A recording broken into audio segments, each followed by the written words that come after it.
જો ખાસ કરીને આમ તો જ્યારે આપણે અગાઉ ડેરિવેટિવ લોસની વાત કરી હતી ત્યારે જે કે એમએફઆઈ બુકની અંદર પણ થોડાક લોસીસ હોવાના કે કોઈક ડિસ્ક્રિપન્સી હોવાના આપણને સમાચાર સામે આવ્યા હતા, પરંતુ જે વિસલ બ્લોઅરની કમ્પ્લેન હતી અને ઇન્ટરનલ ઓડિટ ડિપાર્ટમેન્ટ છે એમના દ્વારા હવે એક અહેવાલ આપવામાં આવ્યો છે. ખાસ કરીને 8 મેના રોજ આ એમએફઆઈ બુકને લઈને જે અહેવાલ આપવામાં આવ્યો છે અને એની અંદર જણાવવામાં આવ્યું છે કે FY25 એટલે કે ગયા નાણાકીય વર્ષનું જે પહેલા ત્રણ ત્રિમાસિક હતા એની અંદર લગભગ 674 કરોડનું વ્યાજ ખોટી રીતે એન્ટ્રી કરવામાં આવી હતી અને એને લઈને ખાસ કરીને આપણને એક ચિંતા ઊભી થતી જોવા મળી છે. જોકે એ એન્ટ્રીને ફરી પાછી 10 જાન્યુઆરીના રોજ રિવર્સ કરી લીધી હતી, પરંતુ ઇન્ટરનલ ઓડિટ કમિટીએ જે આ રિપોર્ટ આપ્યો છે એને લઈને અત્યારે આપણને ફ્રેશ એક નવો વિવાદ આવતો જોવા મળી રહ્યો છે.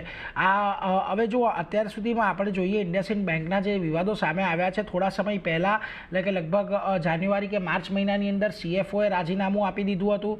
ત્યારબાદ 27 એપ્રિલે બેંકે ડેરિવેટિવ પોર્ટફોલિયોમાં ગડબડીની વાત સ્વીકારી હતી અને લગભગ 1960 કરોડના ડેરિવેટિવ પોર્ટફોલિયોમાં ગડબડી સામે આવી હતી. જ્યારે શરૂઆતમાં આપણને જે આ સમાચાર સામે આવ્યા હતા ત્યારે લગભગ કુલ નેટવર્કના અમુક પર્સન્ટેજ લગભગ 2% જેટલા એકવાર એક અસર પડવાની વાત સામે આવી હતી, પરંતુ 27 એપ્રિલે બેંકે 1960 કરોડનો એક આંકડો આપ્યો કે જેની અંદર ખાસ કરીને ગડબડી સામે આવી હતી. અને ત્યારબાદ શું થયું તો જુઓ 28 એપ્રિલે બેંકના ડેપ્યુટી CEO અને હોલ ટાઈમ ડિરેક્ટર હતા અરુણ ખુરાના, એમણે રાજીનામું આપ્યું.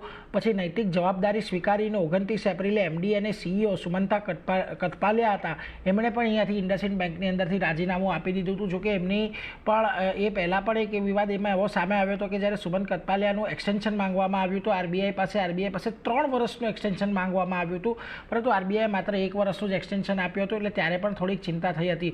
જોકે આજના દિવસમાં આપણને આ ઘટાડો એટલા માટે ઓછો દેખાઈ રહ્યો છે કારણ કે અગાઉ પણ આપણને માઇક્રો ફાઇનાન્સ બુકની અંદર અમુક ડિસ્ક્રિપન્સી છે એ વાત આપણે ધ્યાન હતી. આજે આંકડો સામે આવ્યો છે અને એન્ટ્રી રિવર્સ થઈ ગઈ છે, એટલા માટે આજે આપણને અહીંયા કોઈ બહુ મોટો ઘટાડો નથી દેખાઈ રહ્યો. પરંતુ જો તમે પ્રદર્શન જોશો તો આ સપ્તાહે લગભગ 6%, આ મહિને 9%, યર ટુ ડેટ 18% અને એક વર્ષમાં લગભગ 46%નો ઘટાડો ઇન્ડસઇન્ડ બેંકની અંદર આપણને આવતો જોવા મળ્યો છે. એક મોટો અંડર પરફોર્મન્સ રહ્યો છે નિફ્ટીનો. હવે આજે નવો વિવાદ સામે આવ્યો છે, જો કે અત્યારે પ્રકાશમાં આવ્યો છે, પણ એટલે એને લઈને આજે આપણને થોડુંક દબાણ અને સેન્ટિમેન્ટ થોડાક બગડતા જોવા મળી શકે છે.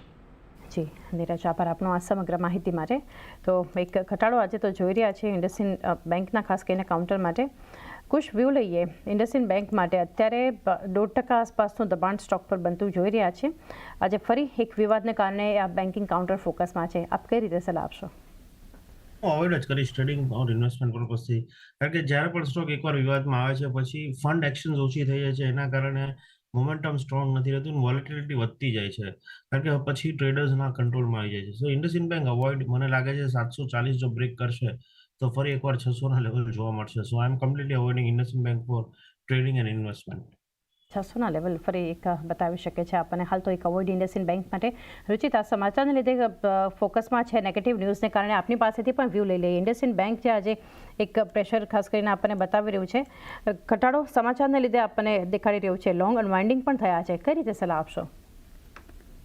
ડેફિનેટલી સ્ટોકથી દૂર રહેવાની સલાહ રહેશે. નો બેન્કિંગ એન્ડ NBFCs એક તમે જો તો એક સિગ્નિફિકન્ટ ટ્રેન્ડેડ ફેઝ આપણને મિડ માર્ચથી જોવા મળ્યું છે, પણ એમાં ઇન્ડસઇન્ડ બેંકનું પાર્ટિસિપેશન નથી રહ્યું, મેઇનલી બીકોઝ ઓફ જે પણ નેગેટિવ ન્યૂઝ ફ્લોઝમાં રહ્યું છે.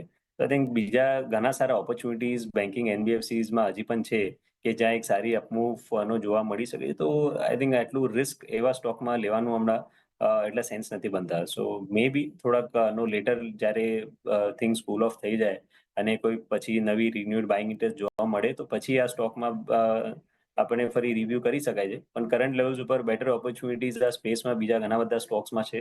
સો આ સ્ટોકને અવોઇડ કરવાની સલાહ રહેશે. અવોઇડ માટે વ્યૂ બંને એક્સપર્ટ્સ પાસેથી ઇન્ડસઇન્ડ બેંક પર મતલો જોઈ રહ્યા છે. Apollo tyre